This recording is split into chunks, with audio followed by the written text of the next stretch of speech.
the founding father of Singapore, Lee Kuan Yew, has died after a relatively short illness. He was the man that in 1959 changed Singapore from a fairly lawless and unassuming port city into one of the world's great powers and one of the world's most stable economies. In the studio in Johannesburg now is Gordon Institute of Business Sciences Professor Nick Binedell. Nick, what an extraordinary man this was, and the lessons that we could learn here. I just want to read you something from Forbes. He didn't tolerate corruption, to eliminate the temptation and attract capable people. He paid government officials high salaries, tight grip on spending, pushed down taxes. He only paid 20% in Singapore. He knew the folly of weak money. Singapore dollar looks like the Rock of Gibraltar. It goes on and on. What a lesson to certain other countries. Absolutely. He was an extraordinary leader.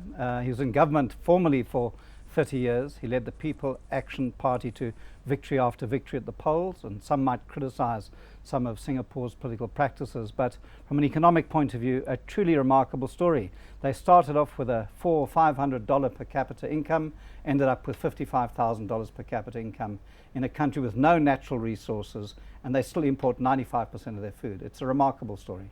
So clearly South Africa has quite a bit to learn from them. What's the initial starting point? Because clearly we have to deal with many conundrums, from Eskom to commodity prices and the lack of natural resources that we're managing to beneficiate from by ourselves. Well, I don't know if how much one learns from countries. Each have their own trajectory and their own story, and Singapore's is pretty unique.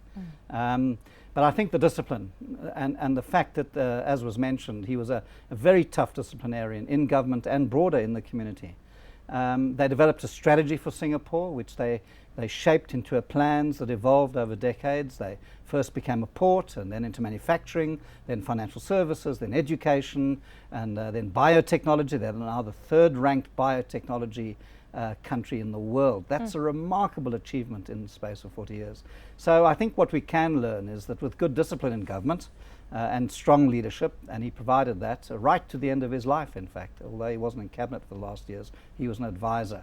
So it's a good strategy, accountable leadership, and a lot of discipline, and they just simply didn't tolerate corruption. No, indeed. And unfortunately, you can have the leaders say one thing, and I know a lot of leaders in South Africa are very vigorous in their ideas, and a lot of those ideas might actually be very similar to what Singapore employed in the 1960s and beyond. I mean, for example, he pursued a vigorous housing program, it says here, again from Forbes, that enabled people who didn't earn high incomes to buy their houses. His was a model for how low subsidies need not lead to the housing-related disasters, etc. A very, very well-developed healthcare system as well, benefiting all. You have to have the buy-in of the people, not just the ideas of the leaders. And extremely sensitive to public opinion. I was there during the financial crisis, and Goh Chok Tong, who was his successor, we were having a lunch, and he was explaining how concerned they are about pensioners who'd lost their money during the crisis. They had tremendous sensitivity to public opinion, of course in a different political system. So, my answer to what we can learn from them is actually you learn from everyone and you copy no one, because you must know where you are. But this disciplined approach to planning and execution was truly phenomenal. The partnership between business and government, also exemplary. The Singapore government started a company called Temasek, which it owns, which has gone from a small investment business to an over $200 billion portfolio of global investments that just keeps providing returns to the government of Singapore. So in all sorts of ways, many, many lessons to learn.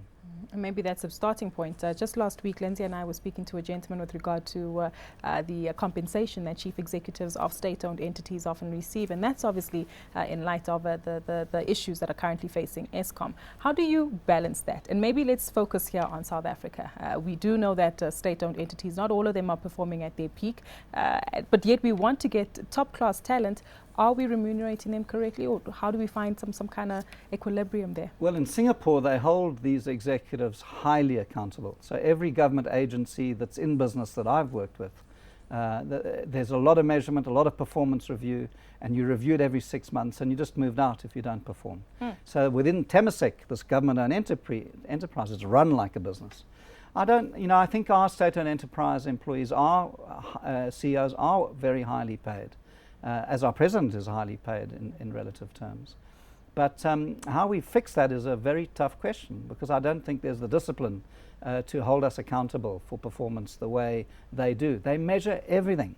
You know, an MP in Singapore showed me his weekly timesheet that he has to account every half hour of a 6-day week. Every Friday he would meet with his senior MP and account for his time.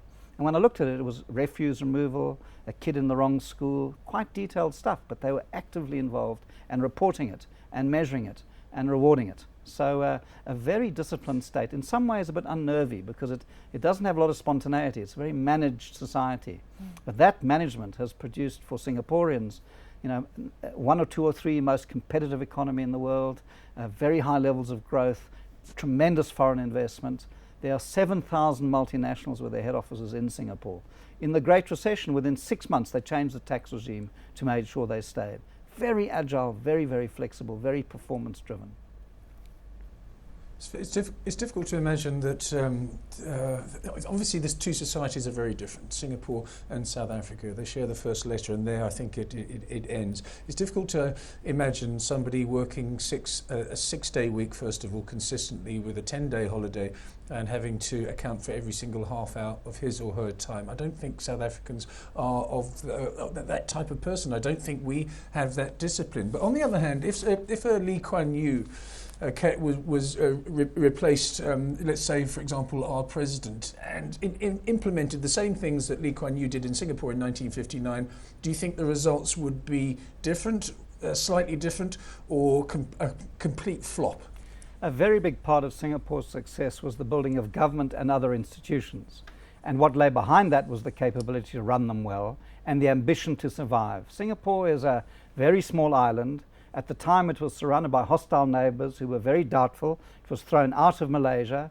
Indonesia was pretty hostile, so the odds were against them. I think our culture has been, the odds are in favor of us.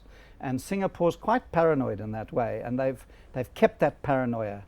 Year after year, government says, we've grown X, we don't know if we can continue. So behind all that lies a phenomenal education system. Public education system. They've attracted the best business schools, the best medical schools, engineering, and they focused on that. They didn't do lots of BAs in liberal arts. They focused on productive education that will build a competitive nation because they didn't have the natural resources. So, you know, no two countries can start in the same place. We simply don't. And I think that's the danger of comparing countries. But some principles, absolutely. Accountable government, agile strategy, and long-term thinking. I think Singapore's taught that not just to countries like South Africa, but to many other countries, that a focused strategy with accountable leadership delivers long-term results. And maybe they've traded off a bit of human rights.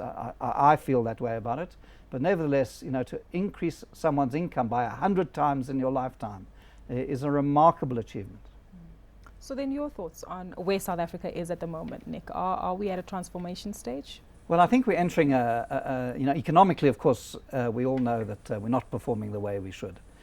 We've got this amazing human capital, these amazing natural resources, and this remarkable story of change. But somehow I think we're just not leveraging the story, and we've lost a bit of our focus.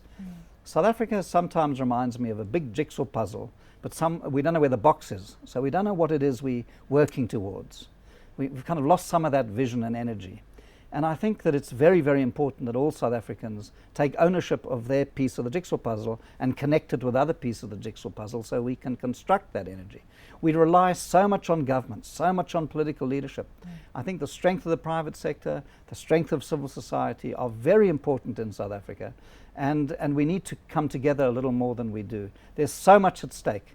We can't lose a generation without providing healthcare, education, infrastructure. Whether it's broadband or a primary care clinic, we need these institutions, and we've got them. Sandton is the center of the African economy, but we're not leveraging it enough. And it's not easy. You know, it's going to be a long journey, this, I think. We've entered an era of a tougher economy, and people are suffering out there, as we all know. So it does require all of us to contribute, and not just to keep saying, well, the leaders must show us the way. I think a sound democracy and a great culture, it's the people that are the strength. And the South African middle class needs us to engage a bit more in public life, as so many institutions are encouraging them to do. If you want to live in a stable country, you've got to work for the country, not just yourself or your organization. Exactly. Well, 21 years of democracy. Hopefully this does mark the beginning of significant change. Thank you so much for your time today. Thank you very much, Gugu. Thanks to Gibs head there, Professor Nick Binedell.